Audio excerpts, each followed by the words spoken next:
Right. ఇదిగో తప్పెవరిది, శిక్ష ఎవరికి? తప్పెవరిది, శిక్ష ఎవరికి? అధికారులు అడ్డదారికి తొక్కి అనుమతులు ఇస్తే కొనుగోలుదారులు ఎవరిని నమ్మాలి మరి? హెచ్ఎండిఏ జిహెచ్ఎంసీ ఆమోదం లభించిందన్న ధైర్యంతో ఇల్లు, ఫ్లాట్లు, ప్లాట్లు కొనేవారి పరిస్థితి ఏంటిది? సమాధానం చెప్పండి వీటన్నిటికీ. అన్నిటికీ ఇక మేమే నడుస్తుంది ప్రభుత్వం, ఇప్పుడు సూపర్ సూపర్ అంటున్నారని చెప్పి హైడ్రా మీద సూపర్ అంటున్నాం. కానీ మీరు పెద్ద పెద్ద కట్టడాలు కూల్చేసి, అనురాగ్ యూనివర్సిటీ అక్రమాలు చేసేదాన్ని కూల్చేయండి, అసదునోవే సంబంధించి ఏదో కాలేజ్ అంటారు కూల్చేయండి, ఇంకేదో జనవాడ ఫామ్ హౌస్ అంటున్నారు కూల్చేయండి, పొంగులేటి ఫామ్ హౌస్ అంటున్నారు కూల్చేయండి, V6 వివేక్ సంబంధించి ఇంకేదో అక్రమ కట్టడం అంటున్నారు వాటిని కూల్చేయండి. వాటిలో ఎవరికి ఇబ్బందిలే, అది కరెక్ట్గా లేకపోతే కూల్చేయండి. ఎందుకంటే వాళ్ళ అధికారులు అన్ని అనుభవించారు, అన్ని రకాలుగా చూసిరు కాబట్టి వాళ్ళు తప్పు చేసినట్టు శిక్ష పడాలి. వాళ్ళకి ఇన్ఫ్లుయెన్స్ చేయగలుగుతారు. కానీ సామాన్య మైత్ర జీవనం ఏమి ఇన్ఫ్లుయెన్స్ చేయగలుగుతారు? అధికారులు వచ్చి మాకెంత అని చేయించాల్సంగానే ఇల్లు కట్టుకోవాలి, సొంత ఇంటికలు నెరవేర్చుకోవాలి, అప్పో సప్పో చేసి ఇల్లు కడుతున్నాం పోతామని అని చెప్పి ఎంతో కొంత మన చేతిలో పెట్టేసి, అధికారి చేతిలో పెట్టేసి ఇల్లు కట్టుకుంటారు. ఆ రోజు అధికారి పర్మిషన్ ఇస్తాడు. ఈ రోజు పోయి ఆ అధికారి ఆ రోజే లేదు తప్పు నువ్వు సరి చేసుకోవాలని ఆయన ఇంటిమేట్ చేసి ఉంటే ఆ భూమి కొనేటోడు కాదు, ఆ ఇల్లు కట్టేటోడు కాదు, వేరే దగ్గర మార్చుకునేవాడు కావచ్చు, ఆల్టర్నేట్ ప్లాన్ చూసుకునేవాడు.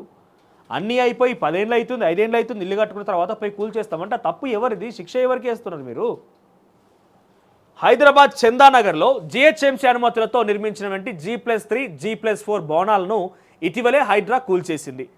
జిహెచ్ఎంసీ అధికారులు అనుమతిచ్చిర్రు. ఎవరు అనుమతించిర్రు మరి? ఆ రోజు అనుమతి ఎందుకు ఇచ్చిర్రు? మీ అధికారులు ఏం చేసినట్టు, ఏం పొడిచినట్టు? మీ వాళ్ళు ఎంత డబ్బులు తీసుకున్నారు? కమిషన్ ఎంత వచ్చింది జిహెచ్ఎంసీకి?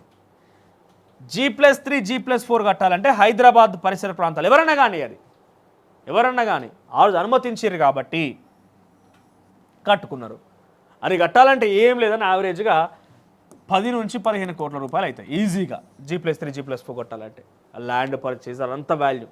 ఇప్పుడు వచ్చి మీరు ఉన్న పలంగా గూల కొడితే ఈ 10-15 కోట్ల రూపాయలని ఆ వినియోగదారులకు కావచ్చు, కొనుగోలుదారులకు ఎవరు ఇవ్వాలి? వాళ్ళకి సంబంధించిన నష్టపరిహారం ఏంటిది?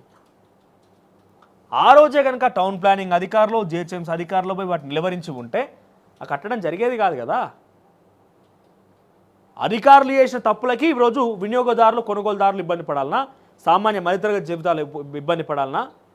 మీ స్కెచ్ హైడ్రా ఎవరి మీద ఉండాలి తెలుసా?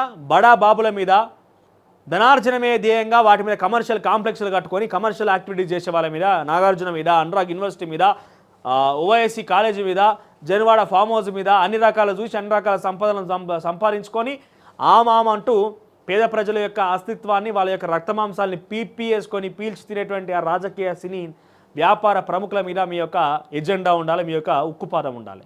ఈ సామాన్య మధ్యతరగతి జీవితాల దగ్గరికి పోయి వాళ్ళను ఇందాక చూపించిన మీ ఫోటో నమస్తే తెలంగాణలో ఉంది కదా,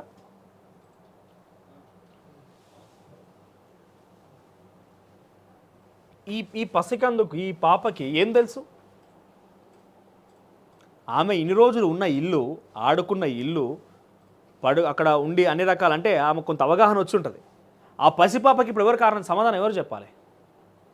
రంగనాథ్ గారు చెప్తారు వచ్చి, రేవంత్ రెడ్డి చెప్తారు వచ్చి, ఎవరు చెప్తారు? మీరు కూల్చేస్తున్నారు బరాబర్, ఓకే.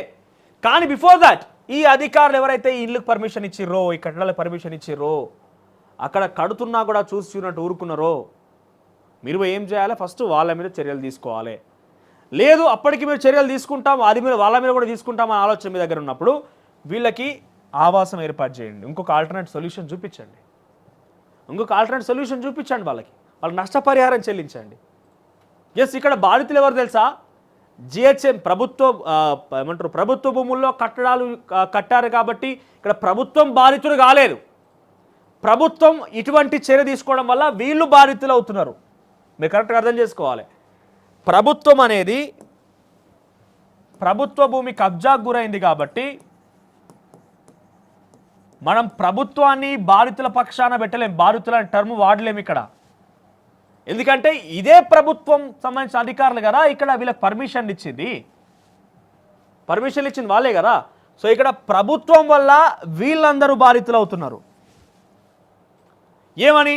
వాళ్ళకి ఒకటి చూడండి, ఒకసారి జూమ్ చేసుకో, చిన్న చిన్న కుర్చీలు, ఇలాంటి పెద్దగా మనం ఉన్న జీవితాలు, అవన్నీ పెద్దగా సంపాదించే జీవితాలు. ఇక్కడ చూడండి వీళ్ళకు ఉన్నటువంటి సామాగ్రి ఏంది, వీళ్ళ బతుకులు ఎంత, వీళ్ళ యొక్క వ్యవస్థ ఎంత చూడండి. వాళ్ళు నడి రోడ్డు మీద పడేసినాం అయితే వాళ్ళకు దిక్కుతోచని పరిస్థితులు ఏడబోతారు, వాళ్ళకి తిని తిప్పలేంది. ఈ పసిపాపకి ఎవ్వరికొద్దు, ఈ పసిపాపకి ఎవరు సమాధానం చెప్తారో చెప్పండి మీ ప్రభుత్వంలో. ఆ పసిపాపకు సమాధానం చెప్పేటోళ్ళు ఎవరు? ఎందుకు ఇంత స్ట్రెస్ చేసి మాట్లాడాల్సి వస్తుందంటే, మీరు పెద్ద పెద్దలను గూలగొట్టడం తప్పేం లేదు, వీళ్ళు కూడా తప్పు చేస్తే మీరు శిక్ష వేయండి. కానీ అంతకు బిఫోర్ మీ అధికారులే కదా పర్మిషన్ ఇచ్చింది. ఈ పర్మిషన్ ఇచ్చిన అధికారుల మీద వేటు వేసి వీళ్లకు ఒక ఆవాసం ఏర్పాటు చేయండి, లేకపోతే నష్టపరిహారం చెల్లించండి. ఆ తర్వాత ఇటువంటి వారికి చెల్లించాలి. వీళ్ళు మధ్యతరగతి జీవితాలు చూడండి ఎంత దిక్కుతోచని పరిస్థితుల్లో వాళ్ళు ఏమంటారు, ఒక సహాయం కోసం ఎదురు చూస్తున్నారు చూడండి. ఆ పసిపాపకి ఏం సమాధానం చెప్తారు మీరు? ఈ పసిపాపకి ఏదో కూలగొడుతున్నాం బుల్డోజర్ ఉన్నాయని చెప్పి పోయి పోలీస్ మంది బారబాలను తీసుకొని పోయి అక్కడ కూలగొడితే అది సమాధానం అనిపించదు. ఇక ఇటీవలే హైడ్రా కూల్చేసింది. ఆ భవనాలు ఈర్ల చెరువు ఫుల్ ట్యాంక్ లెవెల్ పరిధిలో ఉన్నందున కూల్చేశామని హైడ్రా చెప్తోంది. మరి ఆ రోజు ఫుల్ ట్యాంక్ లెవెల్ ఉన్నప్పుడు జిహెచ్ఎంసీ ఎట్లా పర్మిషన్ ఇచ్చింది? కళ్ళు మూసుకపోయినాయా? కళ్ళు వచ్చినాయి? ఎందుకు? ఏమైంది? కళ్ళు కనబడతలేవా? ఆ జీతాలు తీసుకున్న పోస్టాలని జీతాలు మొత్తం రికవర్ చేయండి. ఆ పని చేసినందుకు అదే శిక్ష వాళ్ళకి. ఆ పర్మిషన్ ఇచ్చిన అధికారి జీతం మొత్తం రికవర్ చేయండి. 2 రోజుల సర్వీస్లో జీతం మొత్తం రికవర్ చేసి నీకు జాబ్లో వెళ్ళగొట్టారు. ఎందుకంటే అన్ని జీతాలు తీసుకుని ఎందుకైనా ఇటువంటి అక్రమాలు జరుగుతాయి కదా, కాపాడాల్సినటువంటి బాధ్యత. ఇకపోతే హైడ్రా చెబుతోంది. అంతేకాదు ఆ భవనాల నిర్మాణాల పనులు పూర్తి కాకముందే పట్టణ ప్రణాళిక విభాగం అధికారుల ఆక్యుపేషన్ సర్టిఫికేట్ ఇవ్వడం గమనార్హం. నిర్మాణం పూర్తి కాకముందు ఆక్యుపేషన్ సర్టిఫికేట్ ఇచ్చారంట.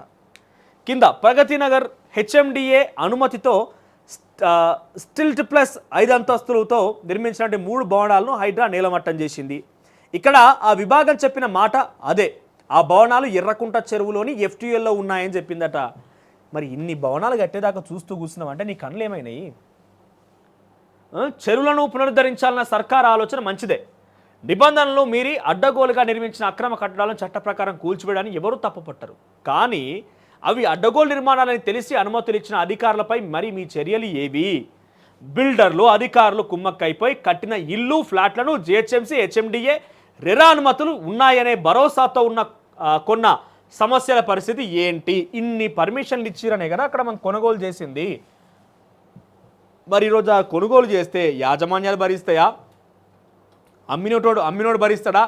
ప్రభుత్వం భరిస్తుందా? వాళ్ళకు ఒక కారణమో ఒక పరిష్కార మార్గం చూపించాలి కదా, ఏ మార్గాలు ఉన్నాయి. ఇక ఓవైసీ అక్రమాలను కూల్చే దమ్ముందా అంటూ మహేష్ రెడ్డి సవాల్ చేస్తున్నాడు. ఇక పేదలకు ఇబ్బంది కలిగిస్తే ఊరుకోమంటూ బీఆర్ఎస్ ఎమ్మెల్యే మాధవరం కృష్ణారావు కూడా చెప్తున్నాడు. ఒకసారి శ్రీకాంత్ ఉన్నాడా? మాధవరం కృష్ణారావు సపోర్ట్ చేస్తూ మాట్లాడండి. బయట ఉంది కదా, ఒకసారి బయట ప్లే చేయండి. ఇక కూల్చివేతలు పులి మీద స్వారీనే, రేవంత్ పులి దిగితే తినేస్తుంది. సిపిఐ జాతీయ కార్యదర్శి నారాయణ. ఇక లిడ్ క్యాప్ స్థలంలో ఇళ్ల కూల్చివేత ఉందా బయటది? మాధవరం కృష్ణారావు అంది. ఒక్కసారి రెడీ అయినాక చెప్పు, ఫుల్ బైట్ ప్లే చేసుకో స్క్రీన్ పైన. ఎందుకంటే బీఆర్ఎస్ ఎమ్మెల్యేలు సమర్థిస్తున్నారు కదా కూల్చివేయాలని చెప్పి. మరి అనురాగ్ యూనివర్సిటీ కూల్చేయాలి కదా FTLలో ఉన్నందుకు, నాలాలు కబ్జా చేసినందుకు. బీఆర్ఎస్ ఎమ్మెల్యే ఏకంగా కుక్కటపల్లి ఎమ్మెల్యే మాధవరం కృష్ణారావు చెప్తున్నాడు. అటువంటి ఎన్ని అక్రమ కడ్డాలు ఉన్నాయి ఇంకా, అవన్నీ కూల్చేయాలి కదా. ఒకసారి మీకు ఆ బయట కూడా ప్లే చేస్తాం. ఇక రాజకీయ హైడ్రామా, పార్టీల పరస్పర ఆరోపణ, తప్పుబట్టలేని పరిస్థితి, రహస్యాలు బయటకి. సో బీజేపీ బీఆర్ఎస్ ఇవన్నీ కూడా ప్రతిపక్ష పార్టీలు ముఖ్యంగా సమర్థించాలన్నా విభేదించాలన్నా, ఏం చేయాలి, వాటిని సమర్థిస్తే ఏమవుతుంది, విభేదిస్తే ఏమవుతుంది అనే ఆందోళనలో ఉన్నాయి. కొండా విశ్వేశ్వరరెడ్డి ఏమో సూపర్ పని చేస్తున్న కత్తి కిరాక్ అంటున్నాడు. ఈటల రాజేందర్ ఏమో లేదు హైడ్రా తప్పు పని చేస్తుందని అంటున్నాడు. ఒక్కొక్కరు ఒక్కో వర్షం చెప్తున్నారు. ఒకసారి బీఆర్ఎస్ ఎమ్మెల్యే మాధవరం కృష్ణారావు ఏమన్నాడో చూద్దాం. హైదరాబాద్ నగరంలో ముఖ్యమంత్రి గారు తీసుకొచ్చినటువంటి ఒక హైడ్రా పేరు పెట్టి ఎక్కడైతే చెర్లు ఉన్నాయో ఆ చెర్లలో అక్రమానికి గురైనటువంటి చెర్లన్నిటి కూడా మంచి చేయాలి అన్నటువంటి ఆలోచన ఆ చెర్లలో ఉన్నటువంటి పెద్ద పెద్ద బడాబాబులు కానీ వీళ్ళందరూ కూడా కబ్జాకు గురైనటువంటి ఆలోచన ఉంది కాబట్టి ముఖ్యమంత్రి గారికి గతం నుంచి కూడా నడుస్తూ ఉంది. దానికి ముఖ్యమంత్రి గారికి హైడ్రా వలన ప్రజలకు మంచి జరగాలని ముఖ్యమంత్రి చేసినటువంటి హైడ్రా ఏదైతే ఉందో దానికి నేను పూర్తిగా అభినందిస్తూ ఉన్నాను. ఒక మంచి ఆలోచన. హైదరాబాద్ నగరం కూడా హైదరాబాద్ వాసునిగా, హైదరాబాద్లో ఉన్నటువంటి మాకు ఎక్కడ హైదరాబాద్ అంటేనే మాది, హైదరాబాద్ వాసునిగా ఎమ్మెల్యేగా ఉన్నటువంటి చెర్లు ఏవైతే హైదరాబాద్ నగరం ఉన్న చెర్లు గొలుసుకట్టు చెరువులు చాలా మటుకు హైదరాబాద్ తెలంగాణలో గొలుసుకట్టు చెరువులు అనేవి ఉంటాయి. చెరుటు చెరువు నాలా ఉంటాయి. నేను ముఖ్యమంత్రి గారికి మీ ద్వారా విజ్ఞప్తి చేసేది ఏంటంటే, హైడ్రా ఉన్నట్టు కమిషనర్ గారు కూడా చెరుటు నాలా ఉన్నాయి. ఆ చెరువు నాలాలు ఉన్నటువంటి గొలుసుకట్ల చెరువులని నాలలలో కూడా 200 ఫీట్ల నాలలు, 150 ఫీట్ల నాలలు, 100 ఫీట్ల నాలలు, ఇవన్నీ నాలాలు ఉన్నాయి. దానికి కూడా ఆక్రమణకు గురయ్యాయి. మరి ఆ చెరువును రక్షిస్తూ చెరువును ఇమ్మీడియట్గా మనం ఎప్పుడైతే చెరువు మీద అక్రమాలు తొలగించిన వెంటనే దాన్ని ఇమ్మీడియట్గా టేకప్ చేసి ఇమ్మీడియట్గా అభివృద్ధి కార్యక్రమం చేసి దాన్ని డెవలప్ చేసినట్టుంటే, బూటిగా తీసినట్టుంటే గ్రౌండ్ వాటర్ కూడా పెరిగే అవకాశాలు ఉంటాయి. ఎంబడే ఆ చెరువు ఉన్నటువంటి ల్యాండ్ ఏదైతే మిలిపోయిన ల్యాండ్ ఉందో దానిలో కాపాడుకుంటే ఇమ్మీడియట్గా నిధులు కూడా శాంక్షన్ చేయమని చెప్పి నేను ముఖ్యమంత్రి గారిని విజ్ఞప్తి చేస్తూ ఉన్నాను. సో చూసారు కదా, మాధవరం కృష్ణారావు కుకట్పల్లి ఎమ్మెల్యే ఏమంటున్నాడంటే చెరువులను కూల్చడం మంచి పని, రేవంత్ రెడ్డి జిందాబాద్ చెప్పిండి. ఇక చిన్న ఎమ్మెల్యేగా ఆయన కూడా రేపు మాపో 3 రంగుల జెండా పెట్టే అవకాశం కనబడుతున్నది ఈ మాటలతోని. అసలైన తొలి వెలుగు. ఫాలో వాట్సాప్ @తొలి వెలుగు official.